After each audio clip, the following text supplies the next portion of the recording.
Hi. അപ്പോൾ എൻ്റെ ഇന്നത്തെ വീഡിയോ നമ്മുടെ കോൺസ്റ്റിറ്റ്യൂഷനിലെ ഫണ്ടമെൻ്റൽ റൈറ്റ്സിനെ കുറിച്ചാണ്. ഫണ്ടമെൻ്റൽ റൈറ്റ്സിലെ ബേസിക്സും അതിൽ കുറച്ച് റൈറ്റ്സിനെ കുറിച്ചാണ് ഞാൻ ഇന്ന് സംസാരിക്കാൻ പോകുന്നത്. നമ്മുടെ കോൺസ്റ്റിറ്റ്യൂഷനിലെ 25 പാർട്സ് ഉണ്ട്. അതിൽ പാർട്ട് 3 വരുന്നതാണ് fundamental rights. Okay, fundamental article 12 തൊട്ടിട്ട് ആർട്ടിക്കിൾ 35 വരെയാണ് ഫണ്ടമെൻ്റൽ റൈറ്റ്സ് ഡീൽ ചെയ്യുന്നത്. അപ്പോൾ നമ്മൾ ഫണ്ടമെൻ്റൽ റൈറ്റ്സിനെ കുറിച്ച് ഡീൽ ചെയ്യുന്നതിന് മുമ്പ് അതിൻ്റെ ഹിസ്റ്ററി എന്താണെന്ന് നമുക്ക് ആദ്യം ഒന്ന് ബേസിക്കായിട്ട് അറിയാനും, റൈറ്റ്സ് ഫണ്ടമെൻ്റൽ റൈറ്റ്സിന് മുമ്പ് നമുക്ക് റൈറ്റ്സ് എന്താണെന്നുള്ള കാര്യം അറിയാം. അപ്പോൾ റൈറ്റ്സ് എന്താണെന്ന് പറയുമ്പോൾ റൈറ്റ്സ് ഒരു എമർജ് ചെയ്ത് വന്ന ഒരു കൺസെപ്റ്റാണ്. ഓക്കെ, ഇപ്പോൾ വളരെ കൊല്ലങ്ങൾക്ക് മുമ്പാണ് സമയത്ത് എങ്ങനെയാണെന്ന് ഒരുപാട് ആൾക്കാർ ജീവിക്കുന്ന സമയത്ത് എല്ലാവർക്കും ഫുൾ ഫ്രീഡമാണ്, അബ്സല്യൂട്ട് ഫ്രീഡത്തിൽ ആൾക്കാർ ജീവിച്ചുകൊണ്ടിരിക്കുകയാണ്. ഓക്കെ, അതായത് ഒരാൾക്ക് എന്ത് വേണമെങ്കിൽ ചെയ്യാം എന്ന രീതിയിൽ ഒരുപാട് പേരുണ്ടാവും, അവർക്ക് എന്ത് വേണമെങ്കിൽ ചെയ്യാം എന്ന ലെവലിൽ. ഓക്കെ, അങ്ങനെ വരുമ്പോഴുള്ള പ്രശ്നം എന്താ പറഞ്ഞാൽ, ഇപ്പോൾ ഇത്രയും പേരുണ്ടെങ്കിൽ ഇവർ പരസ്പരം എപ്പോഴും അറ്റാക്കിലായിരിക്കും, അങ്ങോട്ടും കൂടെ അറ്റാക്ക് ചെയ്തുകൊണ്ടേ ഇരിക്കണ്ടാവും. ഓക്കെ, എ ബീനെ അറ്റാക്ക് ചെയ്യും, ബി സീനെ അറ്റാക്ക് ചെയ്യും, ഡീനെ അറ്റാക്ക് ചെയ്യും, പരസ്പരം അങ്ങോട്ടും ഇങ്ങോട്ടും അറ്റാക്ക്. അതായത് എല്ലാവർക്കും ഫുൾ ഫ്രീഡമാണ്, എന്ത് ചെയ്യാം. നമ്മൾ മലയാളത്തിൽ പറയുകയാണെങ്കിൽ കയ്യിൽക്കുള്ളവൻ കാര്യക്കാരൻ. ഓക്കെ, അതായത് ഏറ്റവും ശക്തനായിട്ടുള്ള വ്യക്തി മാത്രം അവിടെ സർവൈവ് ചെയ്യും, ബാക്കിയുള്ളവൻ ഇല്ലാതാവും. ഇങ്ങനെയാണ് സംസാരിക്കുന്നത്. അതായത് ഇങ്ങനൊരു അവസ്ഥ, അതായത് ഒരു അബ്സല്യൂട്ട് ഫ്രീഡമുള്ളായിട്ടുള്ള ഒരു അവസ്ഥയെ നമ്മൾ പറയുക പറഞ്ഞാൽ സ്റ്റേറ്റ് ഓഫ് നേച്ചർ എന്നാണ്. അതായത് തോമസ് ഹോബ്സ് പറഞ്ഞുള്ള ഫിലോസഫർ ഡിഫൈൻ ചെയ്തിട്ടുള്ള സ്റ്റേറ്റ് ഓഫ് നേച്ചർ. അതായത് അവിടെയുള്ള സിറ്റിസൺ പീപ്പിൾസ് അങ്ങനെ പറഞ്ഞാൽ പൂർണ്ണമായ ഫ്രീഡത്തിൽ ജീവിക്കുന്ന സമയം. പക്ഷെ അതിൻ്റെ പ്രശ്നം എന്താണെന്ന് ചോദിച്ചു കഴിഞ്ഞാൽ, അബ്സല്യൂട്ട് ഫ്രീഡം വരുന്ന സമയത്ത് ലൈഫ് ഭയങ്കര ക്രൂവലായിരിക്കും. അല്ലേ, നമുക്ക് മറ്റൊരാൾ എന്ത് വേണമെങ്കിൽ ചെയ്യാം എന്ന ലെവലിലേക്ക് ആവുന്ന സമയത്ത് ലൈഫ് ഭയങ്കര ക്രൂവലായി മാറും, ഭയങ്കര ഷോർട്ടായി, ഇപ്പം വളരെ ഷോർട്ടായി മാറും, വയലൻ്റ് ആയിരിക്കും. അതായത് ഇപ്പോൾ കൂടുതൽ ശക്തിയുള്ളവൻ കുറഞ്ഞവനെ ഇല്ലാതാക്കിക്കൊണ്ടേയിരിക്കും. ഈ ഒരു ടൈപ്പ് ഓഫ് ലൈഫായിരിക്കും ആ സമയത്ത് സംഭവിച്ചുകൊണ്ടിരിക്കുക. അപ്പോൾ ലേറ്റർ ഓൺ ഇത് മാറിയിട്ട് അവർ തമ്മിലൊരു മ്യൂച്വൽ എഗ്രിമെൻറ്റിലേക്ക് വരികയാണ്. അതായത് നമുക്ക് കുറച്ചുകൂടെ ഒരു സൊസൈറ്റി പോലെ ഫോം ചെയ്യാം. അതായത് we can form A society and നമുക്ക് കുറച്ച് സോഷ്യൽ നോംസും ആവാം. ഓക്കെ, അതായത് എന്ത് ചെയ്യണം, ഇപ്പോൾ എന്ത് ചെയ്യണം, എന്ത് ചെയ്യേണ്ടെന്നുള്ളതിന് ഇപ്പോൾ ഒരു ഇതില്ല, ആർക്കും എന്ത് ചെയ്യാന്നുള്ള. അപ്പോൾ ഇവർ സൊസൈറ്റി പോലെ ഫോം ചെയ്തിട്ട് നമുക്ക് കുറച്ച് സോഷ്യൽ നോംസ്, അതായത് എന്ത് ചെയ്യണം എന്ത് ചെയ്യരുത് എന്ന രീതിയിലേക്ക് വരാം. അതായത് ദേ ട്രൈ ടു ഗ്രൂപ്പ് ചെയ്യാൻ പോവാണ്. സ്വയം ഒരു ഇൻഡിവിജ്വൽ എന്ന രീതിയിൽ മതി അവരൊരു ഗ്രൂപ്പായി മാറാൻ പോവാണ്. ആ ഗ്രൂപ്പിൽ നിന്ന് ഒരു സൊസൈറ്റി പോലെ ആയി, അതിനൊരു സോഷ്യൽ നോംസായി. സോഷ്യൽ നോംസ് പറയുമ്പോൾ നിങ്ങൾ എന്ത് ചെയ്യണം എന്ത് ചെയ്യരുത് എന്നൊരിതാണ്. ഓക്കെ, അപ്പോൾ ഈ സൊസൈറ്റി ഫോം ചെയ്തു, അവർ തമ്മിൽ പരസ്പര ധാരണയിൽ അതങ്ങനെ ഫോം ചെയ്യുന്നു. അപ്പോൾ ഈ ഓട്ടോമാറ്റിക്കലി ഈ നോംസ് അപ്ലൈ ചെയ്യണം എന്നുണ്ടെങ്കിൽ അതിനൊരാൾ ആവശ്യമുണ്ട്. ഓക്കെ, അപ്പം നമ്മൾ എല്ലാവർക്കും ഇത് അപ്ലൈ ചെയ്യാൻ പറ്റില്ലല്ലോ. അപ്പോൾ നമ്മൾ ഏതൊരു ജോലി ചെയ്യുന്ന സമയത്ത് അതിന് പർട്ടിക്കുലറായിട്ടുള്ള ഒരാളെ അപ്ലൈ ചെയ്യില്ലേ, അതുപോലെ തന്നെ സോഷ്യൽ നോംസ്, അവർ സോഷ്യൽ നോംസ് ഉണ്ടാക്കി കഴിഞ്ഞു, ഇങ്ങനെ വേണം അങ്ങനെ ചെയ്യരുതെന്നൊക്കെ. പക്ഷേ ഇത് നടപ്പിലാക്കാൻ വേണ്ടി ഒരാൾ വേണം. അപ്പോൾ അവർ ഓട്ടോമാറ്റിക്കലി ഒരു സെലക്ഷനിലേക്ക് വരുമ്പോഴാണ് അവിടെ ഒരു സ്റ്റേറ്റ് എന്ന കൺസെപ്റ്റ് വരുന്നത്. അതായത് എല്ലാത്തിനും ഗവേൺ ചെയ്യണ ഒരു വ്യക്തി. ഓക്കെ, എല്ലാം ഗവേൺ ചെയ്ത് എല്ലാത്തിനും മാനേജ് ചെയ്ത് അങ്ങനെ ചെയ്യുന്ന വ്യക്തി, സ്റ്റേറ്റ്, കിങ്, അങ്ങനെയുള്ള കൺസെപ്റ്റ്. അതായത് കിങ് ആയിരിക്കും എല്ലാവരെയും മാനേജ് ചെയ്യണം. ഓക്കെ, കിങ് എല്ലാവരെയും മാനേജ് ചെയ്യണം, അല്ലെങ്കിൽ സ്റ്റേറ്റ് എല്ലാവരെയും മാനേജ് ചെയ്യണം. ഓക്കെ, അപ്പോൾ ആ വ്യക്തിയുടെ ഉത്തരവാദിത്തമായി മാറുകയാണ് ഇതെല്ലാം മാനേജ് ചെയ്യാനുള്ളത്. ഓക്കെ, ആ സിംഗിൾ പേഴ്സണിലേക്ക് അത് പോകും. അപ്പോൾ ആ കിങ് അല്ലെങ്കിൽ ആ സ്റ്റേറ്റ് എങ്ങനെയാണ് ഇത് മാനേജ് ചെയ്യണമെന്ന് ചോദിച്ചു കഴിഞ്ഞാൽ, അവർ നിയമങ്ങൾ കൊണ്ടുവരാണ്, ലോസ് അല്ലേ, നിയമങ്ങൾ കൊണ്ടുവരികയാണ്. നിയമത്തിലൂടെയാണ് മറ്റുള്ളവരെ അവർ ഇത് ചെയ്യരുത് ഇത് ചെയ്യണം എന്ന രീതിയിലേക്ക് വരുന്നത്. അപ്പോൾ അവിടെയാണ് നമ്മുടെ ബേസിക് ആയിട്ടുള്ള റൈറ്റ്സ് എന്ന ഒരു ഇതിൽ വരിക. അപ്പോൾ നമ്മൾ അത്രയും കാലം എങ്ങനെയാ പറഞ്ഞാൽ കംപ്ലീറ്റ് ഫ്രീഡത്തിലാണ് നമ്മൾ ജീവിച്ചുകൊണ്ടിരുന്നത്. കംപ്ലീറ്റ് ഫ്രീഡം എന്ന് പറയുന്നത് ഇപ്പോൾ 100% ഫ്രീഡത്തിലാണ് നമ്മൾ ജീവിച്ചുകൊണ്ടിരുന്നത്. ഓക്കെ, 100% ഫ്രീഡത്തിൽ നിന്ന് കിങ്ങിലേക്ക് ആ ഒരു ഉത്തരവാദിത്തം വന്ന സമയത്ത് കിങ് ലോസ് കൊണ്ടുവരികയാണ്. ഓക്കെ, റൂൾസ് ആൻഡ് റെഗുലേഷൻസ് കൊണ്ടുവരികയാണ്. അപ്പോൾ ഓട്ടോമാറ്റിക്കലി 100% ഫ്രീഡം ഉണ്ടായിരുന്ന വ്യക്തിക്ക് അയാളുടെ ഫ്രീഡം ഗിവപ്പ് ചെയ്യുന്നത് വേണം. ഫുള്ളി ഗിവപ്പ് ചെയ്യില്ല. അപ്പോൾ 100% ഓൾമോസ്റ്റ് ഒരു 20% എല്ലാ വ്യക്തികളും ഗിവപ്പ് ചെയ്യണം. അപ്പോൾ ഈ ഓരോ ഇൻഡിവിജ്വലും ഗിവപ്പ് ചെയ്യണ ഫ്രീഡം വെച്ചിട്ടാണ് ഒരു കിങ്ങിന് അയാളുടെ ലോസ് ഉണ്ടാക്കാൻ പറ്റുക, അല്ലെങ്കിൽ റൂൾസ് ഉണ്ടാക്കാൻ പറ്റുക. അപ്പോൾ ഈ ഗിവപ്പ് ചെയ്യണ ഫ്രീഡം വെച്ചിട്ടായിരിക്കും ഓട്ടോമാറ്റിക്കലി റൂൾസ് ആൻഡ് റെഗുലേഷൻ അവിടെ ഉണ്ടാക്കുക. ഓക്കെ, അപ്പോൾ എപ്പോഴും നമ്മൾ ലോസിനെ ഡിഫൈൻ ചെയ്യേണ്ടത് എങ്ങനെയാണെന്ന് ചോദിച്ചു കഴിഞ്ഞാൽ, laws laws is a claim of the king അല്ലെങ്കിൽ സ്റ്റേറ്റ് ഫ്രം ദ ഇൻഡിവിജ്വൽ അല്ലെങ്കിൽ സിറ്റിസൺ. അതായത് നമ്മളൊരു സിറ്റിസണിൻ്റെ മേലെ കിങ്ങിനുള്ള ക്ലെയിമാണ്. അപ്പോൾ ഓട്ടോമാറ്റിക്കലി 100% റൈറ്റ്സ് ഫ്രീഡം ഉണ്ടായിരുന്നു. ആ വ്യക്തിയിൽ നിന്ന് ഒരു 20% കിങ് ക്ലെയിം ചെയ്യാണ്. ഓക്കെ, ആ 20% ക്ലെയിം ചെയ്തതിന് ശേഷമാണ് കിങ് എന്ത് ചെയ്യുക, അല്ലെങ്കിൽ സ്റ്റേറ്റ് എന്ന കൺസെപ്റ്റിൽ അവർ നിയമം ഉണ്ടാക്കണം. അപ്പോൾ ഓട്ടോമാറ്റിക്കലി ലോ അവിടെ ഡിഫൈൻ ചെയ്യുന്നത് തന്നെ claims of the state from the citizen അല്ലെങ്കിൽ ഇൻഡിവിജ്വൽസ്. ഓക്കെ, അപ്പോൾ ഓട്ടോമാറ്റിക്കലി ഇത്രയും ക്ലെയിം ചെയ്തതിനു ശേഷം അവർ അത് പ്രകാരം നിയമങ്ങൾ, അതായത് മാനേജ് ചെയ്യാൻ വേണ്ടി നിയമങ്ങൾ ഉണ്ടാക്കുകയാണ്. ഓക്കെ, അപ്പോൾ ഈ ഒരു സിറ്റുവേഷനിൽ 20% ഗിവ് അപ്പ് ചെയ്തിട്ടുണ്ട്.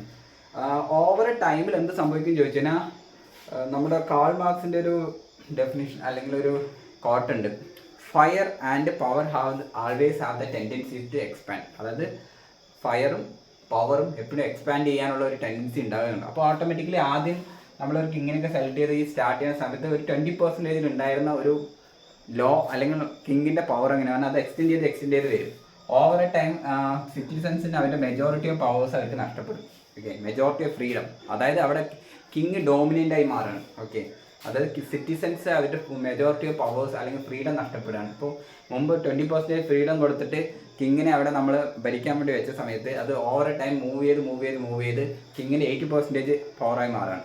ബാക്കി 20% സിറ്റിസൺ ജീവിക്കണം എന്ന ലെവലിലേക്ക് അത് പോവുകയാണ്. ഓക്കെ, അപ്പോൾ പവർ കോൺസെൻട്രേഷൻ പോവുകയാണ്. അതായത് ഒരു വ്യക്തിയിലേക്ക് പൂർണ്ണമായി പവർ പോവുകയാണ്, അതായത് കിങ്ങിലേക്ക് അല്ലെങ്കിൽ സ്റ്റേറ്റിലേക്ക് പൂർണ്ണമായിട്ട് പോവുകയാണ്. ഓക്കെ, അപ്പോൾ ഒരു കിങ് റൂളറായി മാറുന്ന സിറ്റുവേഷനില്ലേ, കിങ് റൂളറായി മാറുന്ന ഒരു അതായത് കിങ് എന്താണോ പറയുന്നത് അല്ലെങ്കിൽ രാജാവ് എന്താണോ പറയുന്നത് അത് മാത്രമാണ് നിയമമാവുന്ന ഒരു സിറ്റുവേഷൻ ഉണ്ടാവും. ഓക്കെ, ആ ഒരു സിറ്റുവേഷൻ നമ്മൾ പറയാം റെക്സ് ലെക്സ്, അതായത് കിങ് ഈസ് ദ ലോ. രാജാവ് എന്താണോ പറയുന്നത് അതാണ് നിയമം. അതിപ്പോൾ ഇന്ന് രാവിലെ എനിക്ക് ഇങ്ങനെ ചെയ്യണം പറഞ്ഞാൽ അതാണ് നിയമം, നാളെ അത് കഴിഞ്ഞിട്ട് അതിൻ്റെ ഓപ്പോസിറ്റ് പറഞ്ഞാൽ അതാണ് നിയമം.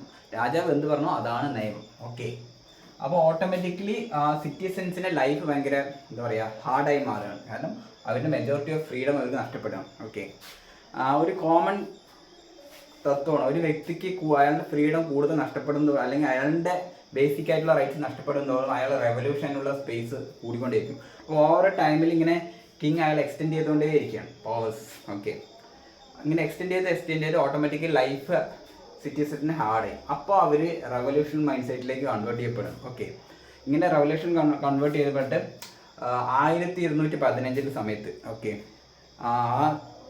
നമ്മുടെ കിങ് ജോണിന് അഗേൻസ്റ്റ് ഒരു റെവല്യൂഷൻ സംഭവിക്കുകയാണ്. ഓക്കെ, മാഗ്ന കാർട്ട റണ്ണീമേഡ് എന്നുള്ള സ്ഥലത്ത് വെച്ചിട്ടാണ് നമ്മുടെ മാഗ്ന കാർട്ട എന്ന് പറഞ്ഞൊരു ഒരു ട്രീറ്റി സൈൻ ചെയ്യേണ്ടി വരും. അതായത് കിങ് ഓവർ കോൺസെൻട്രേഷൻ ചെയ്തിട്ട് പവർ കോൺസെൻട്രേഷൻ കൂടുന്തോറും പവറിൻ്റെ മിസ്യൂസ് കൂടും. ഓക്കെ, ഒരിക്കലും ഒരു പൊളിറ്റിക്കൽ വേർഡിൽ ഒരു വ്യക്തിയിലേക്ക് അല്ലെങ്കിൽ പൊളിറ്റിക്കൽ എന്നല്ല ഏതൊരു കാര്യത്തിലും പവർ കോൺസെൻട്രേഷൻ ചെയ്യാറില്ല. കാരണം പവർ കോൺസെൻട്രേഷൻ കൂടിക്കഴിഞ്ഞാൽ ഓട്ടോമാറ്റിക്കലി ആ വ്യക്തി മിസ്യൂസ് ഓഫ് പവർ ചെയ്യും. ഓക്കെ, അപ്പോൾ ഓട്ടോമാറ്റിക്കലി ഈ പവർ കിങ്ങിലേക്ക് കൂടുതൽ കോൺസെൻട്രേറ്റ് ചെയ്യപ്പെടാൻ തുടങ്ങിയപ്പോൾ ഓട്ടോമാറ്റിക്കായി മിസ്യൂസ് ചെയ്യാൻ തുടങ്ങി. ഓക്കെ, അപ്പോൾ ഇങ്ങനെ അവർ മിസ്യൂസ് കൂടുന്നതോറും ജനങ്ങൾക്ക് അത് ഒരുപാട് കഷ്ടമായി ജനങ്ങൾ റെവല്യൂഷനറി വില്ലിങ് ആയി വരികയാണ്. ഓക്കെ, അപ്പോൾ റെവല്യൂഷനിലൂടെ ഈ 1215 കിങ് ജോണിന് എഗെയിൻസ്റ്റ് ഒരു റെവല്യൂഷൻ നടക്കുകയാണ്. ആ റെവല്യൂഷനിൽ റണ്ണീമീഡ് പറഞ്ഞ സ്ഥലത്താണ് വെച്ചിട്ട് കിങ് ജോൺ ഈ ജനങ്ങളായിട്ട് ഒരു ട്രീറ്റി സൈൻ ചെയ്യേണ്ടി വരികയാണ്. മാഗ്ന കാർട്ട ലിബർട്ടേറ്റം പറയുന്നത്. ഓക്കെ, ഈ മാഗ്ന കാർട്ട ലിബർട്ടേറ്റം എന്ന് പറയുന്നത് കിങ്ങിനോട് ജനങ്ങൾ പറയാണ് നിങ്ങൾ വിത്തിൻ ദ ലിമിറ്റിൽ നിൽക്കണം. ഓക്കെ, ഈ ലിമിറ്റ് വരെ നിങ്ങൾ നിൽക്കുക, അതിൻ്റെ അപ്പുറം കടക്കരുത്. ദിസ് ഈസ് അവർ ഞങ്ങളുടെ റൈറ്റ്സ് ആണ്. ഓക്കെ, ഞങ്ങളുടെ റൈറ്റ്സ് ആണ്, ഈ ലെവലിൻ്റെ അപ്പുറം നിങ്ങൾ കടക്കരുത്. അപ്പോൾ നമ്മൾ ആദ്യം ഡിഫൈൻ ചെയ്തു എന്തായിരുന്നു ലോ എന്താണെന്ന് ഡിഫൈൻ ചെയ്തു. അതായത് law is the claim of king from the citizen. അപ്പോൾ ഈ സിറ്റുവേഷൻ വരുന്ന സമയത്ത് ഇവിടെ റൈറ്റ്സ് എന്താണെന്ന് ഡിഫൈൻ ചെയ്യാം. ഓക്കെ, റൈറ്റ്സ് എന്താണെന്ന് ഡിഫൈൻ ചെയ്യുന്ന സമയത്ത് rights is a claim of one individual from another individual or from state. അതായത് ഒരു വ്യക്തിക്ക് മറ്റൊരു വ്യക്തിയിലുള്ള ക്ലെയിമാണ് റൈറ്റ്സ്, അല്ലെങ്കിൽ ആ ഒരു സ്റ്റേറ്റിനോട് ആ കിങ്ങിനോടുള്ള ക്ലെയിമാണ് റൈറ്റ്സ് എന്ന് പറയുന്നത്. ഓക്കെ, അപ്പോൾ ഓട്ടോമാറ്റിക്കലി കിങ്ങിനോട് അവർ പറയുകയാണ് ഈ ലിമിറ്റ് കടക്കരുത് നിങ്ങൾ. ഓക്കെ, നിങ്ങളെന്താ ചെയ്യൂ, പക്ഷേ ഈ ലിമിറ്റ് കടക്കരുത്. അപ്പോൾ അവർ എഗ്രിമെൻറ്റ് സൈൻ ചെയ്യണം അല്ലെങ്കിൽ ട്രീറ്റി സൈൻ ചെയ്യണം, Magna Carta ലിബർട്ടേറ്റം.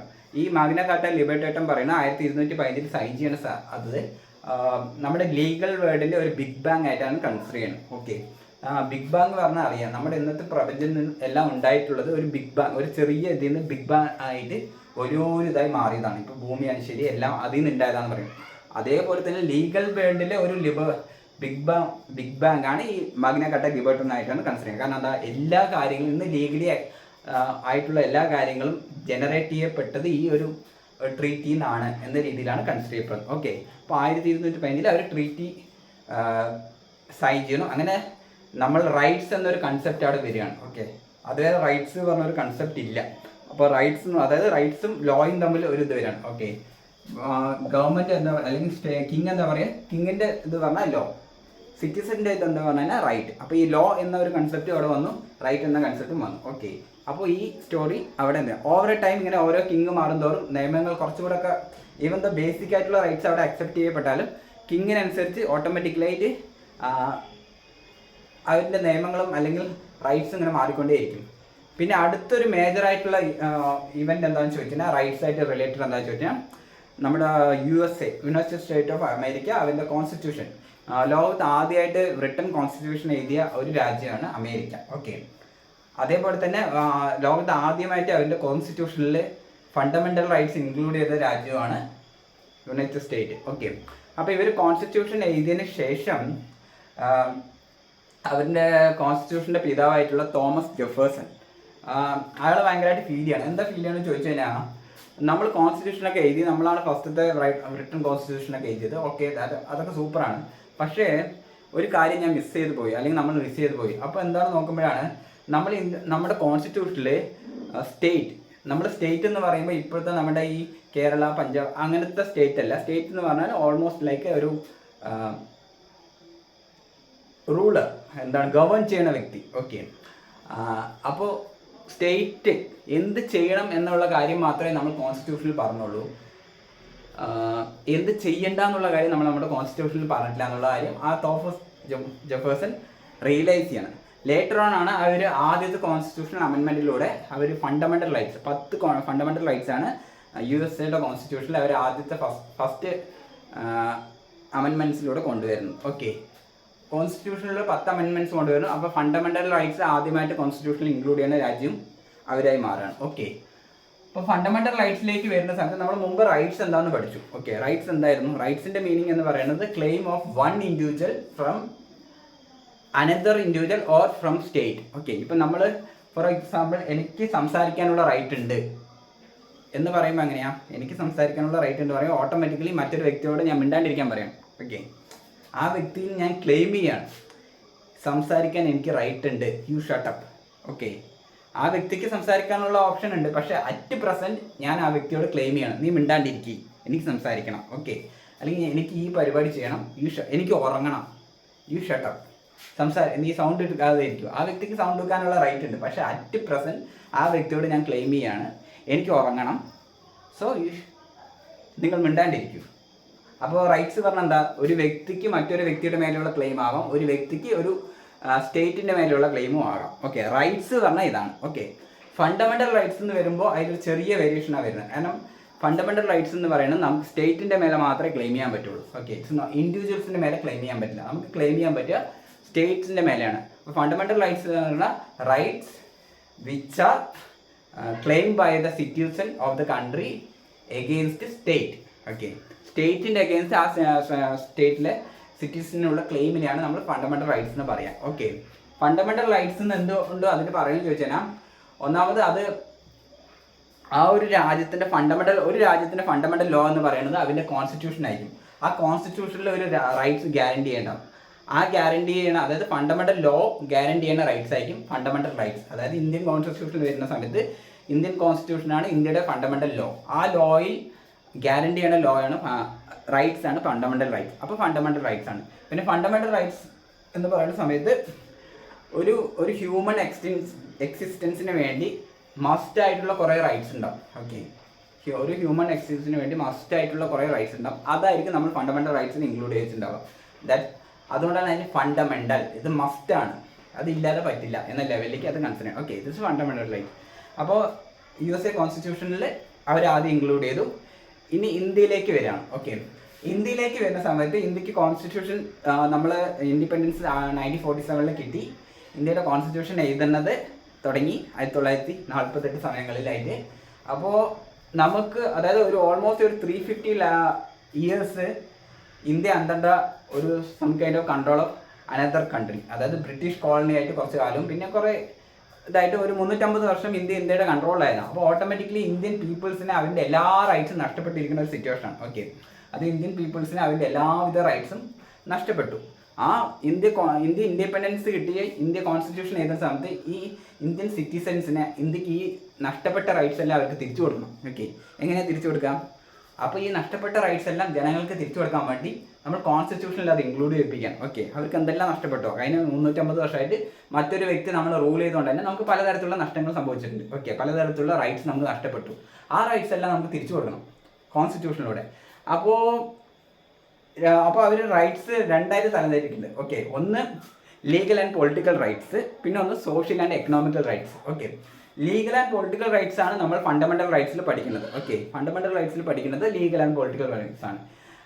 Social and economical rights വന്നിട്ടോ, സോഷ്യൽ ആൻഡ് എക്കണോമിക്സ് നമ്മൾ അടുത്ത പാർട്ടായിട്ടുള്ള ഡയറക്റ്റീവ് പ്രിൻസിപ്പൽ സ്റ്റേറ്റ് പോളിസി എന്നുള്ള അടുത്ത പാർട്ട്, അത് പാർട്ട് 4 പഠിക്കും. ഓക്കെ, ഇത് നമ്മൾ വ്യത്യാസം എന്താണെന്ന് ചോദിച്ചാൽ അതായത് നമ്മുടെ ലീഗൽ ആൻഡ് പൊളിറ്റിക്കൽ റൈറ്റ്സ് നമ്മൾ അതായത് നമ്മൾ തിരിച്ചു കൊടുക്കുകയാണ് ജനങ്ങളിലേക്ക്. അതായത് അവർക്ക് നഷ്ടപ്പെട്ട ഒരു സാധനം തിരിച്ചു കൊടുക്കുകയാണ്. നഷ്ടപ്പെട്ട ഒരു സാധനം ഒരു വ്യക്തിക്ക് നമ്മളൊരു കാര്യം കൊടുക്കണമെന്നുണ്ടെങ്കിൽ അത് നമ്മുടെ കയ്യിൽ ഉണ്ടായിരിക്കണം. ഓക്കെ, നമ്മുടെ കയ്യിലുള്ള സാധനമേ നമുക്ക് മറ്റൊരാൾക്ക്. അപ്പോൾ പൊളിറ്റിക്കൽ റൈറ്റ്സും ലീഗൽ റൈറ്റ്സും കൊടുക്കുന്ന സമയത്ത് കൊടുക്കാൻ ഇന്ത്യക്ക് ഒരു പ്രശ്നമില്ല. കാരണം എന്താ, അതിന് ഇൻറ്റൻഷൻ അയാൾക്ക് നമ്മൾ കൊടുക്കണം എന്നുള്ള ഇൻറ്റൻഷൻ മാത്രം മതി. ഓക്കെ, വേറെ ഇതിൽ പ്രശ്നമൊന്നുമില്ല. സോഷ്യൽ ആൻഡ് എക്കണോമിക്കൽ റൈറ്റ്സ് എന്ന് പറഞ്ഞു കഴിഞ്ഞാൽ നമുക്ക് ഇൻറ്റൻഷൻ മാത്രം പോരാ, അതിനാവശ്യമായ ഇപ്പം നമ്മുടെ കയ്യിൽ കാശില്ല, നമ്മളെങ്ങനെ മറ്റുള്ളവർക്ക് എക്കണോമിക്കൽ റൈറ്റ്സ് കൊടുക്കും? ഓക്കെ, ഇന്ത്യ ആക്ച്വലി ഒരുപാട് സോഷ്യൽ പ്രോബ്ലം ഫേസ് ചെയ്തുകൊണ്ടിരിക്കുകയാണ്. ഒരു ദിവസം വന്നിട്ട് അത് കോൺസ്റ്റിറ്റ്യൂഷനിൽ എഴുതി വെക്കുന്നതുകൊണ്ട് നമുക്ക് അവർക്ക് ഉറപ്പ് കൊടുക്കാൻ പറ്റുമോ നാളെ മുതൽ നിങ്ങൾ ലൈഫിൽ ഇങ്ങനത്തെ സോഷ്യൽ പ്രോബ്ലംസ് നിങ്ങൾക്ക് ഫേസ് ചെയ്യേണ്ടി വരില്ല എന്ന്? ഇല്ല.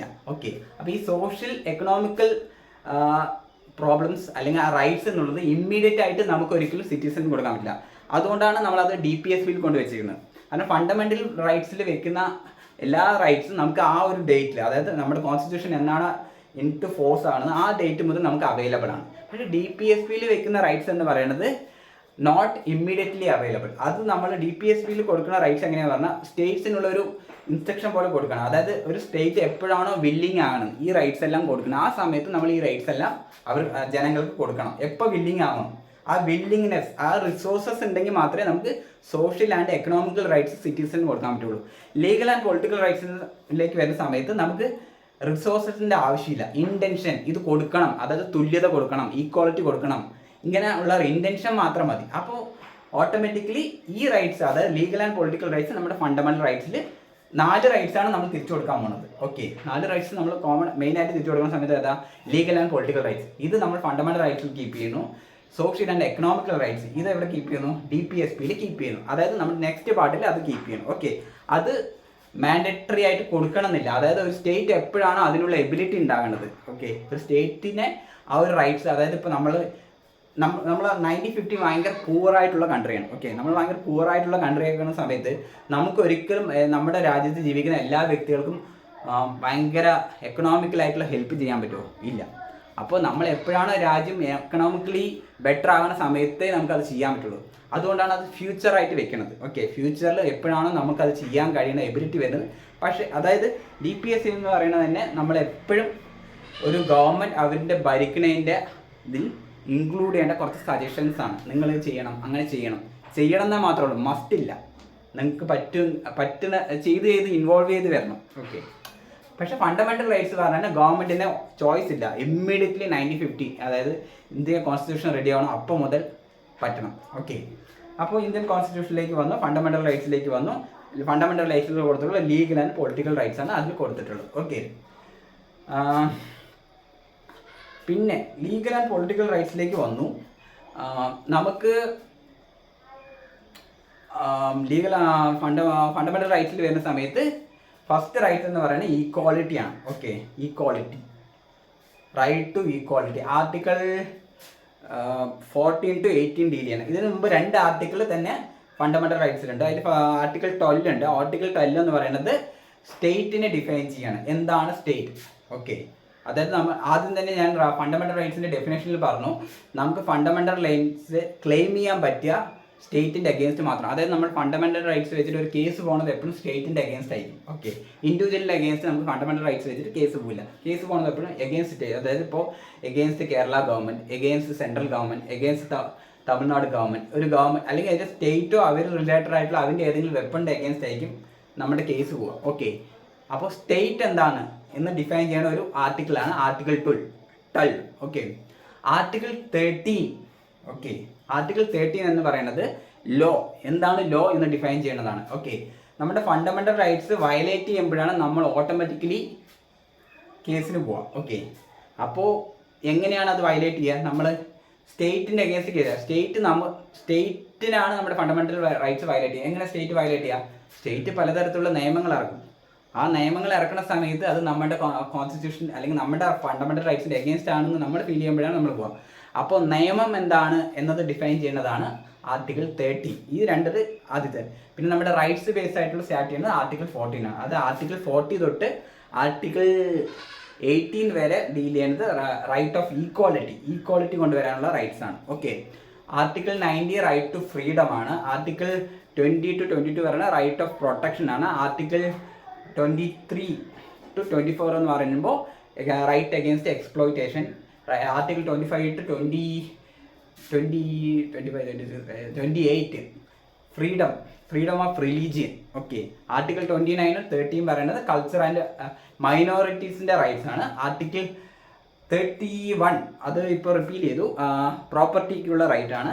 ആർട്ടിക്കിൾ 32 എന്ന് പറയുന്നതാണ് കോൺസ്റ്റിറ്റ്യൂഷൻ. അതായത് നമുക്ക് റൈറ്റ്സ് കിട്ടാനുള്ള, അതായത് ഒരു വ്യക്തിക്ക് നമുക്ക് ഇപ്പോൾ 14 തൊട്ട് 31 വരെ ഫണ്ടമെന്റൽ റൈറ്റ്സ് ഉണ്ട്. ഈ ഫണ്ടമെന്റൽ റൈറ്റ്സ് എനിക്ക് കിട്ടാനുള്ള ഒരു റൈറ്റ് എനിക്കുണ്ട്. ആ റൈറ്റാണ് ആർട്ടിക്കിൾ 2. അതായത് ഇൻ കേസ് എൻ്റെ ഏതെങ്കിലും ഒരു ഫണ്ടമെന്റൽ റൈറ്റ്സ് വയലേറ്റ് ചെയ്യപ്പെട്ടതിന് എനിക്ക് കോർട്ടിൽ കേസ് കൊടുക്കാൻ ഒരു റൈറ്റ് ഉണ്ട്. ആ റൈറ്റാണ് ആർട്ടിക്കിൾ 12. അതായത് റൈറ്റ് ടു കോൺസ്റ്റിറ്റ്യൂഷണൽ റെമഡീസ്, അതാണ് ആർട്ടിക്കിൾ 32 പറയുന്നത്. ഓക്കെ, അപ്പോൾ ഇന്ന് ഞാൻ ഫസ്റ്റത്തെ, അതായത് റൈറ്റ് ടു ഈക്വാളിറ്റി, ആ ഒരു പോർഷനാണ് കവർ ചെയ്യാൻ ആഗ്രഹിക്കുന്നത് ഈ സെഷനിൽ. റൈറ്റ് ടു ഈക്വാളിറ്റി എന്ന് പറയുമ്പോൾ തന്നെ നമ്മുടെ ഫണ്ടമെന്റൽ റൈറ്റ്സ് പറയുമ്പോൾ നമുക്ക് ഒരു രണ്ട് രീതിയിൽ അത് കാണാം. ഓക്കെ, അത് നമ്മുടെ വലിയൊരു അത് നമ്മുടെ ഒരു വലിയൊരു അഡ്വാൻറ്റേജ് ആണെന്നല്ല. പക്ഷേ ബേസിക്കലി ഈ ഫണ്ടമെന്റൽ റൈറ്റ്സിൽ പല ഇൻക്ലൂഡ് ചെയ്തിട്ടുള്ള കാര്യങ്ങൾ എന്ന് പറയുന്നത് നമ്മുടെ നേഷൻ്റെ 1915 വീക്ക്നെസ്സുകളാണ്. ഓക്കെ, ആ കോൺസ്റ്റിറ്റ്യൂഷൻ അസംബ്ലി ഇരുന്നിട്ടുള്ള വ്യക്തികൾ അവർ റിയലൈസ് ആണ് ഇന്ത്യ എന്ന നേഷന് ഇന്ന തരത്തിലുള്ള വീക്ക്നെസ്സുകളൊക്കെ ഉണ്ട്. ഈ വീക്ക്നെസ്സുകൾ ഇല്ലാതാക്കണമെന്നുണ്ടെങ്കിൽ ഈ സാധനങ്ങളൊക്കെ ചെയ്താൽ മാത്രമേ ആവുള്ളൂ. അപ്പോൾ ബേസിക്കലി നമ്മുടെ ഫണ്ടമെന്റൽ റൈറ്റ്സിൽ ഇൻക്ലൂഡ് ചെയ്തിട്ടുള്ള എല്ലാ കാര്യങ്ങളും ഓട്ടോമാറ്റിക്കലി അക്സെപ്റ്റ് ചെയ്യാണ് നമ്മുടെ നാഷനിൽ അങ്ങനെ സംഭവിക്കേണ്ടതെന്ന്. ഓക്കെ, ഇപ്പോൾ ഈക്വാളിറ്റി എന്നൊരു റൈറ്റ് അവിടെ വരാൻ തന്നെ കാരണം നമ്മുടെ നാഷനിൽ ഈക്വാളിറ്റി ഇല്ല എന്നത് അക്സെപ്റ്റ് ചെയ്യണം. ഓക്കെ, നമ്മുടെ നാഷൻ എന്ന് പറയുന്നത് ഇൻയൂക്കലായിട്ടാണ് റൺ ചെയ്യപ്പെടുന്നത്. അപ്പോൾ ഒരു റൈറ്റായിട്ട് അത് അവിടെ വെച്ചാൽ മാത്രമേ ഒരു എക്സ്റ്റെൻറ്റ് വരെ നമുക്കത് മാനേജ് ചെയ്യാൻ പറ്റൂ.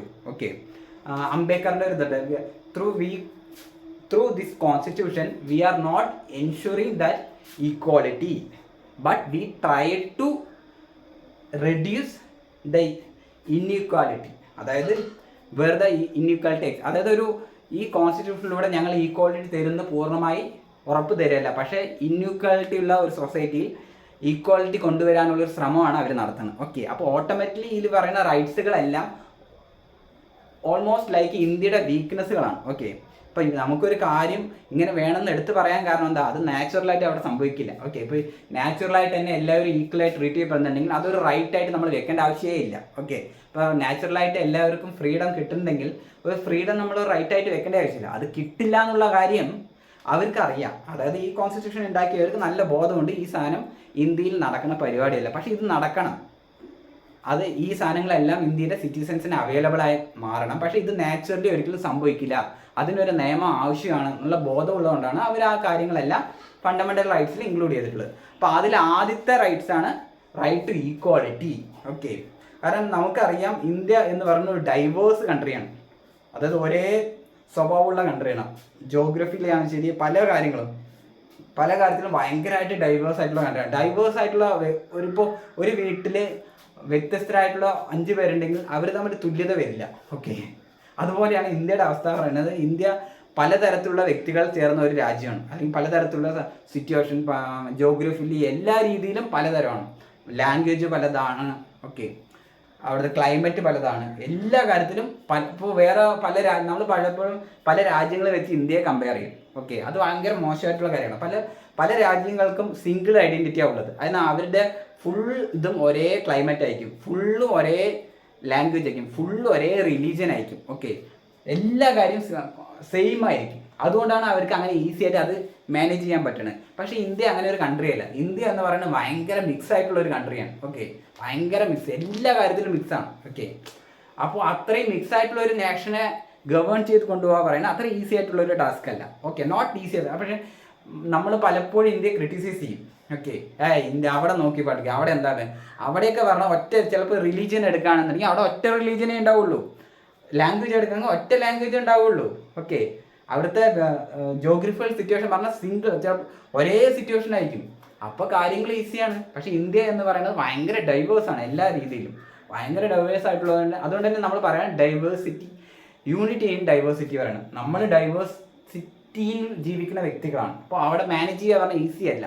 അപ്പോൾ ഒരു ആവറേജ് പോലും നമ്മൾ ചെയ്യണമെങ്കിൽ അത് നമ്മൾ മികച്ചതാണ്. ഓക്കെ, അപ്പോൾ ഓട്ടോമാറ്റിക്കലി ഡൈവേഴ്സിറ്റി വന്നാൽ ഇൻഇക്വാലിറ്റിക്കുള്ള എല്ലാവിധ സ്പേസും വരും. ഓക്കെ, ഡൈവേഴ്സിറ്റി ഉണ്ടെങ്കിൽ ഇൻഇക്വാലിറ്റി ഉറപ്പാണ്.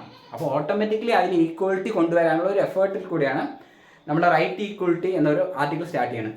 റൈറ്റ് ഈക്വാലിറ്റിൻ്റെ ഫസ്റ്റത്തെ ആർട്ടിക്കിൾ എന്ന് പറയുന്നത് ആർട്ടിക്കിൾ 14. ഓക്കെ, അതായത് ആർട്ടിക്കിൾ 40 തൊട്ട് ആർട്ടിക്കിൾ 18 വരെയാണ് റൈറ്റ് ടു ഈക്വാലിറ്റി ഡീൽ ചെയ്യണം. ഓക്കെ, അല്ല ആദ്യത്തെ ആർട്ടിക്കിൾ എന്ന് പറയുന്നത് ആർട്ടിക്കിൾ 14 ആണ്. ആർട്ടിക്കിൾ 14 ഓരോ ആർട്ടിക്കിളും വെക്കുന്ന ഓരോ ഇൻറ്റൻഷൻ ടാർഗറ്റ് ചെയ്യുന്നുണ്ട്. ഓക്കെ, ഇപ്പോൾ എന്തൊക്കെ കാര്യങ്ങൾ കൊണ്ടാണ് ഇന്ത്യയിൽ ഇൻഇക്വാലിറ്റി സംഭവിക്കുന്നത് അവർ കണ്ടുപിടിച്ച് വെച്ചിട്ടുണ്ട്. അപ്പോൾ ഈ ഓരോ ഇഷ്യൂ അഡ്രസ്സ് ചെയ്യാൻ വേണ്ടിയിട്ട് അവർ ഓരോ ആർട്ടിക്കിളിൽ അത് കീപ്പ് ചെയ്യണം. ഓക്കെ, അപ്പോൾ ഫസ്റ്റത്തെ ആർട്ടിക്കിൾ ടാർഗറ്റ് ചെയ്യണം എന്താണെന്ന് ചോദിച്ചാൽ ലീഗലായിട്ടുള്ള കാര്യങ്ങളിൽ വരുന്ന ഇൻഇക്വാലിറ്റി അത് ടാർഗറ്റ് ചെയ്യണം. അതായത് റൈറ്റ് ടു ഈക്വാലിറ്റിയിലെ ആദ്യത്തെ ആർട്ടിക്കിൾ 14 ടാർഗറ്റ് ചെയ്യണം എന്താ, ലീഗൽ കാര്യങ്ങളിൽ വരുന്ന ഇൻഇക്വാലിറ്റി റെഡ്യൂസ് ചെയ്യണം. ഓക്കെ, അപ്പോൾ അവിടെ രണ്ട് കാര്യമാണ് പറയുന്നത്. ഓക്കെ, ലീഗൽ കാര്യങ്ങളിൽ വരുന്ന സമയത്ത് equality before the law and equal protection of the law. അതായത് നിയമത്തിൻ്റെ മുന്നിൽ എല്ലാവരും തുല്യമായിരിക്കണം, നിയമത്തിൻ്റെ മുന്നിൽ.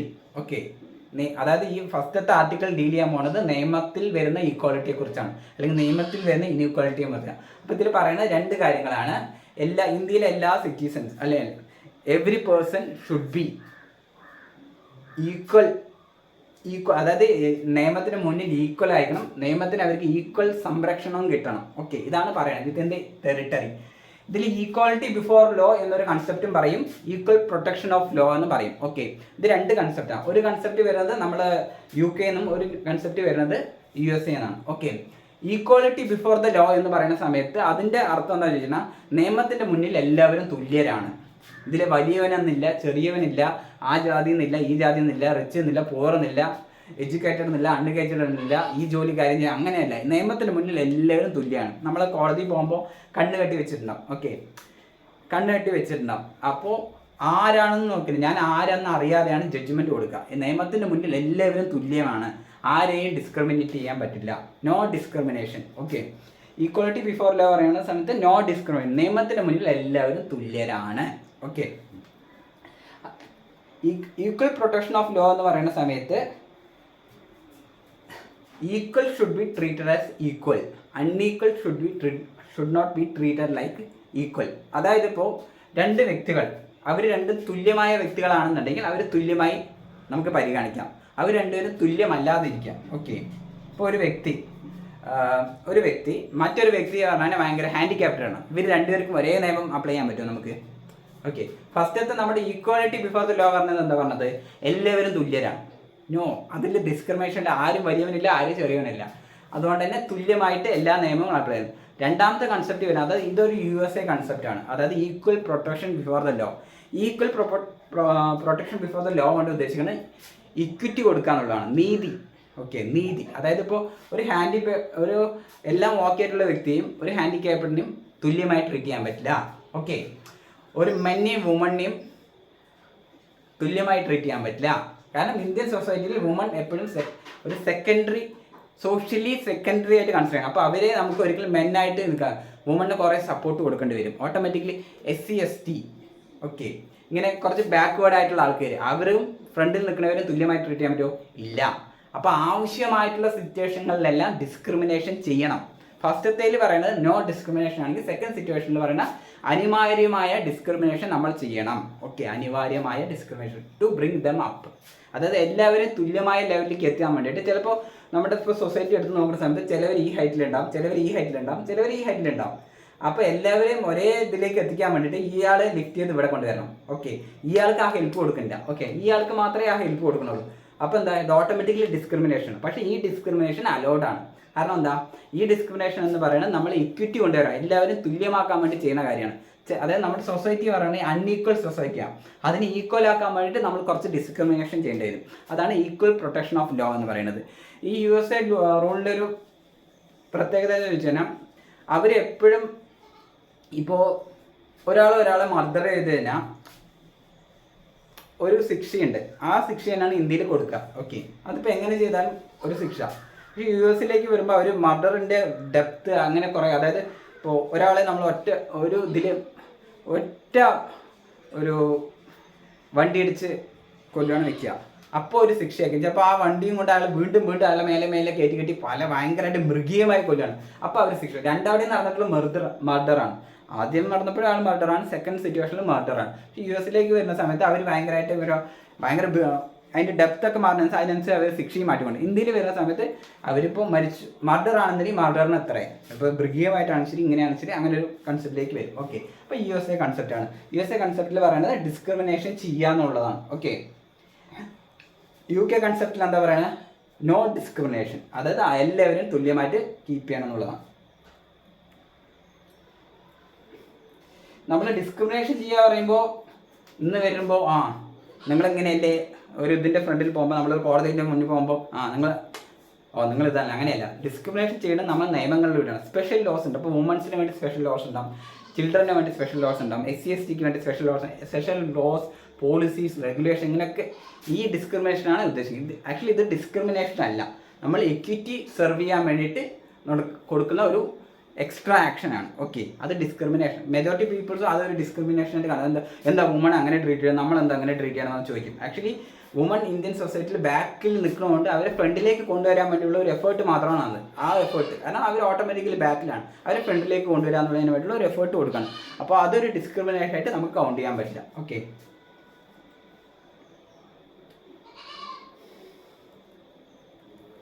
ഈ രണ്ട് കൺസെപ്റ്റിലും നമുക്ക് രണ്ട് രീതിയിലാണ് നമ്മൾ സ്റ്റേറ്റിന് ഇൻസ്ട്രക്ഷൻ കൊടുക്കുക. ഒന്ന് പോസിറ്റീവ് പറഞ്ഞാൽ നമ്മൾ സ്റ്റേറ്റിനോട് പലതും ചെയ്യാൻ പറയാം. Okay, do this. മറ്റൊന്ന് നെഗറ്റീവായിട്ട്, അത് ഡോണ്ട് ഡു ദിസ്. ഓക്കെ, ഇപ്പോൾ ഫസ്റ്റത്തെ സിറ്റുവേഷൻ എന്താ പറയണത്, നെഗറ്റീവ് കൺസെപ്റ്റാണ്. അതായത് ഈക്വാലിറ്റി പറഞ്ഞ സമയത്ത് no discrimination, you don't discriminate എന്നാണ് പറയുന്നത്. അപ്പോൾ നെഗറ്റീവാണ്. സെക്കൻഡ് സിറ്റുവേഷൻ എന്താ പറയുന്നത്, equal protection of before the law എന്ന് പറയുന്നത് പോസിറ്റീവാണ്. അതായത് ഡു ഡിസ്ക്രിമിനേഷൻ. ഓക്കെ, അതായത് ആവശ്യമായ ഡിസ്ക്രിമിനേഷൻ, റീസണബിൾ ഡിസ്ക്രിമിനേഷൻ ചെയ്യൂ എന്ന് പറയുന്നത്, അത് പോസിറ്റീവ്. അത് നമ്മൾ സ്റ്റേറ്റിനോട് ഒരു കാര്യം ചെയ്യൂ എന്ന് പറയുമ്പോൾ അത് പോസിറ്റീവും, ചെയ്യരുത് എന്ന് പറയുന്നത് നെഗറ്റീവായിട്ട് വരും. ഓക്കെ, ഇപ്പോൾ ആർട്ടിക്കിൾ 14 ഇതാണ് ഡീൽ ചെയ്യണം. അതായത് ലീഗലായിട്ടുള്ള കാര്യങ്ങളിൽ തുല്യത കൊണ്ടുവരിക എന്നുള്ളതാണ്. ഓക്കെ,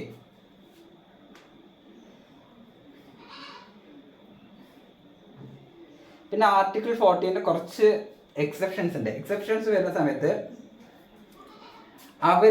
ഇത് നമ്മളിപ്പോൾ ആദ്യം തന്നെ പറഞ്ഞു, ഇത് ലീഗലായിട്ടുള്ള കാര്യങ്ങളിൽ വരുന്ന ഈക്വാലിറ്റിക്ക് വേണ്ടിയിട്ടാണ്. ഓക്കെ, അപ്പോൾ ലീഗലായിട്ടുള്ള കാര്യങ്ങളിൽ വരുമ്പോൾ തന്നെ ഓട്ടോമാറ്റിക്കലി ലീഗൽ ഏറ്റവും എൻഡ് ചെയ്യുന്നത് എവിടെയാണ്, കോർട്ടിലാണ്. ഓക്കെ, ലീഗലായിട്ടുള്ള ഒരു കാര്യത്തിൻ്റെ എൻഡ് വരുന്നത് കോർട്ടിലാണ്. അപ്പോൾ ഈ ചില ആക്ഷൻസ് കോർട്ടിൽ ആൻസറബിൾ അല്ല, കോർട്ടിൻ്റെ മുന്നിൽ നമ്മൾ ആൻസറബിൾ അല്ല, അല്ലെങ്കിൽ ചില വ്യക്തീസ് ആണെങ്കിൽ ശരി കോർട്ട് അതിൽ ചോദ്യം ചെയ്യാൻ പറ്റില്ല, അതൊരു ഇൻഇക്വാലിറ്റി അല്ലേ പറഞ്ഞ് ചോദ്യം ചെയ്യാൻ പറ്റില്ല. ഓക്കെ, ആ കുറച്ച് കാര്യങ്ങളാണ്. ഒന്ന് ഗവർണറും പ്രസിഡൻറ്റും. ഓക്കെ, ആർട്ടിക്കിൾ 361 ഇത് ഡീൽ ചെയ്യേണ്ടത്. പ്രസിഡൻറ്റും ഗവർണറും അവൻ്റെ ഒഫീഷ്യൽ ഫംഗ്ഷൻ ചെയ്യണത്, ഒഫീഷ്യൽ ഡ്യൂട്ടിയിൽ നിൽക്കുന്ന ആക്ഷൻസ് ഒരിക്കലും നോർമലി അങ്ങനെ നമ്മുടെ ഇന്ത്യയിൽ നടക്കുന്ന എന്തൊരു കാര്യം കോർട്ടിന് ചോദ്യം ചെയ്യാം. ഓക്കെ, കോർട്ടിന് ചോദ്യം ചെയ്യാം. പക്ഷേ ഒരു ഗവർണറോ പ്രസിഡൻറ്റോ അവരുടെ ഒഫീഷ്യൽ ഫംഗ്ഷൻ, അവരുടെ ഡ്യൂട്ടി ഡിസ്ചാർജ് ചെയ്യുന്ന കാര്യം കോർട്ടിൽ ചോദ്യം ചെയ്യാൻ പറ്റില്ല. ഓക്കെ, അപ്പോൾ എന്താ, ഓട്ടോമാറ്റിക്കലി അവർക്ക് പ്രിവിലേജ് വന്നു. നോർമലി എല്ലാവരെയും നമുക്ക് ചോദ്യം ചെയ്യാം. ഓക്കെ, ഇത് എക്സെപ്ഷൻ, അതായത് ഈക്വാലിറ്റി ആർട്ടിക്കിൾ 14 എക്സെപ്ഷൻ. അതായത് നമുക്ക് പ്രസിഡന്റിനെയും ഗവർണറെയും അവർ ഒഫീഷ്യൽ ഡ്യൂട്ടി ചെയ്യുന്ന കാര്യങ്ങളെ കോർട്ടിൽ ചോദ്യം ചെയ്യാൻ പറ്റില്ല. പിന്നെ ഒന്ന് പറയുന്നത് പ്രസിഡന്റിനെയും ഗവർണറെയും അവർ ഓഫീസിലുള്ള കാലത്ത് അവരെ നമുക്ക് ക്രിമിനൽ പ്രൊസീഡിങ്സ് ഫോളോ ചെയ്യാൻ പറ്റില്ല. ക്രിമിനൽ പ്രൊസീഡിങ്സ് അതിൻ്റെ അഗേൻസ്റ്റ് പറ്റില്ല, കോർട്ടിന് പ്രൊസീഡ് ചെയ്യാൻ പറ്റില്ല. എന്നാൽ അവർ ഇൻ ടേമിലുള്ള, അത് ഓഫീസിലുള്ള സമയത്ത് അവർ ഓഫീസിന് ഉദ്ദേശിക്കുന്നത് അവർ ഓഫീസിൻ്റെ ഉള്ളിൽ നിന്നല്ല, ഇൻ ടേം അവരുടെ ടേം കഴിഞ്ഞിട്ടില്ല. ഇപ്പോൾ നമ്മൾക്ക് പ്രസിഡന്റിൻ്റെ ടേം 5 വർഷമാണ്, ആ 5 വർഷം കഴിഞ്ഞിട്ടില്ല, അല്ലെങ്കിൽ അവർ ഇംപീച്ച് ചെയ്യപ്പെട്ടിട്ടില്ല എന്ന സിറ്റുവേഷനിൽ അവർ ആ ടേമിൽ തന്നെ നിൽക്കുന്ന സിറ്റുവേഷനിൽ അവർക്ക് അഗേൻസ്റ്റ് ക്രിമിനൽ പ്രൊസീഡിങ്സ് പ്രൊസീഡ് ചെയ്യാൻ പറ്റില്ല, ഗവർണറും പ്രസിഡന്റും. പിന്നെ അവരുടെ അഗേൻസ്റ്റ് അറസ്റ്റോ ഇംപ്രിസൺമെൻറ്റോ ഇതും പ്രൊസീഡ് ചെയ്യാൻ പറ്റില്ല കോർട്ടിന്. ഓക്കെ, നോർമൽ, അതായത് ഒരു നോർമൽ പേഴ്സൺ ആണെങ്കിൽ ഏത് സിറ്റുവേഷനിലും കോർട്ടിന് ഇത് പോവാം. പക്ഷേ ഇത് ഇവർക്കുള്ള ഒരു പ്രിവിലേജ് ആണ്, എക്സ്ട്രാ ആണ്. അതായത് അതുകൊണ്ടാണ് ഇത് എക്സെപ്ഷൻ ടു ആർട്ടിക്കിൾ 14 എന്ന് പറയുന്നത്. ഓക്കെ, പിന്നെ വരുന്നത് സിവിൽ പ്രൊസീഡിങ്. അപ്പോൾ നമ്മൾ ഇവരെന്തെങ്കിലും റോങ് ചെയ്ത് എന്ത് ചെയ്യാൻ പറ്റുന്നുള്ളൊരു ചോദ്യമുണ്ട്. ഓക്കെ, ഇവർ ടേമിലിരിക്കുന്ന സമയത്ത് ഇവരെ നമുക്ക് എന്താ പറയുക, ക്രിമിനൽ പ്രൊസീഡിങ് ചെയ്യാൻ പറ്റില്ല, അറസ്റ്റ് ചെയ്യാൻ പറ്റില്ല, ഇംപ്രിസൺമെൻറ്റ് ചെയ്യാൻ പറ്റില്ല എന്നാണ്. അപ്പോൾ ഇവർ എന്തെങ്കിലും റോങ് ആയിട്ടുള്ളത് കമ്മിറ്റ് ചെയ്തിട്ടുണ്ടെങ്കിൽ എന്ത് ചെയ്യാൻ പറ്റും? ഓട്ടോമാറ്റിക്കലി അവർ റോങ് കമ്മിറ്റ് ചെയ്തെന്നുള്ളൊരു ഇത് വന്നു കഴിഞ്ഞാൽ പാർലമെൻറ്റ് അപ്പം തന്നെ ഇവരുടെ അഗേൻസ്റ്റ് ആക്ഷന് പോകും. അതായത് പ്രസിഡന്റിനെ ഇംപീച്ച് ചെയ്യും. ഓക്കെ, പ്രസിഡന്റിൻ്റെ അപ്പോൾ നമ്മുടെ പ്രസിഡന്റ് ക്വാളിഫൈ ചെയ്യണമെന്ന ഒരു ഇതുണ്ടാവും. ഇപ്പോൾ നമ്മൾ ഒരു പ്രൈം മിനിസ്റ്റർ എങ്ങനെയാണ് ക്വാളിഫൈ ചെയ്യണത്? അവരെ ജനങ്ങൾ സെലക്ട് ചെയ്ത് വിടുകയാണ്. ഓക്കെ, ഒരു ജനങ്ങൾ ഇപ്പോൾ ഒരു സിവിൽ സർവീസ് പാസ്സാണ് വ്യക്തി, അയാൾ ഒരു എക്സാം എഴുതി പാസ്സാവുകയാണ്. ഓക്കെ, പക്ഷേ പ്രസിഡന്റിന് അങ്ങനെ ഒരു പ്രത്യേകിച്ച് ഒരു എക്സാമും ഇല്ല, പ്രസിഡന്റിന് ജനങ്ങൾ സെലക്ട് ചെയ്യാനുമല്ല. പ്രസിഡന്റ് ഒരേ ഒരു ക്വാളിറ്റി പറഞ്ഞു കഴിഞ്ഞാൽ അല്ലെങ്കിൽ ഇൻറ്റഗ്രിറ്റി, അയാളുടെ ഇൻറ്റഗ്രിറ്റിയാണ്. അതായത് കോൺസ്റ്റിറ്റ്യൂഷൻ പ്രൊട്ടക്ട് ചെയ്യാനും സേഫ് ഗാർഡ് ചെയ്യാനുള്ള അയാളുടെ എബിലിറ്റിയാണ് അവിടെ അയാളെ പ്രസിഡന്റാക്കി മാറ്റി. അപ്പോൾ ആ വ്യക്തിക്ക് ആ ഒരു കോൺസ്റ്റിറ്റ്യൂഷൻ പ്രൊട്ടക്ട് ചെയ്യാനുള്ള എബിലിറ്റി നഷ്ടപ്പെട്ടു എന്ന് പാർലമെന്റിനെ ഫീൽ ചെയ്ത് കഴിഞ്ഞാൽ, ഓക്കെ, പാർലമെന്റിന് ഫീൽ ചെയ്ത് കഴിഞ്ഞാൽ ഓട്ടോമാറ്റിക്കലി പാർലമെന്റിനെ പ്രസിഡന്റിനെ ഇംപീച്ച് ചെയ്യാം. ഓക്കെ, അപ്പോൾ അവരുടെ അഗേൻസ്റ്റ് എന്തെങ്കിലും ഇത് വന്നു കഴിഞ്ഞാൽ ഈ ഇംപീച്ച് ചെയ്തതിന് ശേഷം വേണമെങ്കിൽ കോർട്ടിനെ പ്രസിഡന്റ് അഗേൻസ്റ്റ് മൂവ് ചെയ്യാം. ഓക്കെ, അല്ലെങ്കിൽ എക്സ് പ്രസിഡന്റ് അഗേൻസ്റ്റ് മൂവ് ചെയ്യാം. ഗവർണറിൻ്റെ കാര്യത്തിൽ ഇത് തന്നെയാണ്. ഓക്കെ, പിന്നെ സിവിൽ പ്രൊസീഡിങ്സ് ആണെന്നുണ്ടെങ്കിൽ അറ്റ്ലീസ്റ്റ് 2 months പ്രയർ നോട്ടീസ് അവർ കൊടുത്തിട്ടുണ്ടാവണം. 2 months പ്രയർ നോട്ടീസ് കൊടുത്തതിന് ശേഷം മാത്രമേ അതിൻ്റെ അഗേൻസ്റ്റ് സിവിൽ പ്രൊസീഡിങ്സ് ചെയ്യാൻ പറ്റുള്ളൂ. ഇത് അതായത് നോർമലി എല്ലാവരുടെ അഗേൻസ്റ്റും ലോ അപ്ലൈ ആണ്, പക്ഷേ ഇവർക്ക് ലോ അപ്ലൈഡ് അല്ല. എക്സെപ്ഷൻ ടു ആർട്ടിക്കിൾ 14 ആണ് ഇത്. ഓക്കെ, പിന്നീട് വരുന്ന ഒരു ഇതാണ്